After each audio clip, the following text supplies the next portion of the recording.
Quick, I'm gonna show you how to remove front lower ball joint from the Integra. Yeah, the knuckle, everything removed from it. We're gonna go ahead and put this one on the vise now. This one's done. So typically there's this ring that kind of sits where the axle is too. For safety, because when you're hammering out the ball joint, it would hit this and it's not gonna let it out. So make sure you get that out first.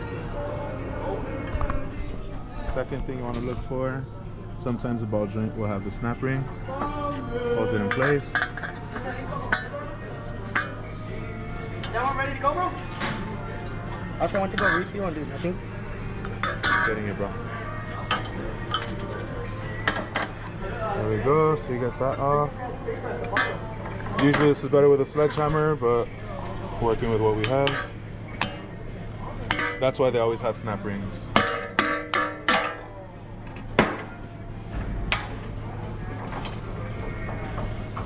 So there's the old one. And notice how that wasn't even tight on there. That's the purpose of the snap ring. The ball joint won't pop out on its own. Okay, fresh ball joint.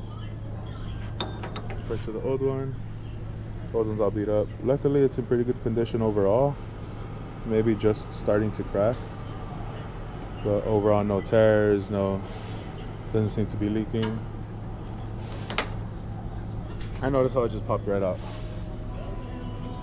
This one, just make sure it has that groove for the snap ring.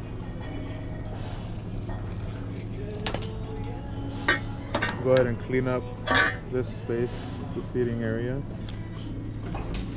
Spray some brake cleaner. Give it a scrub with Scotch-Brite, or just wipe it down. This piece is gonna seat right there.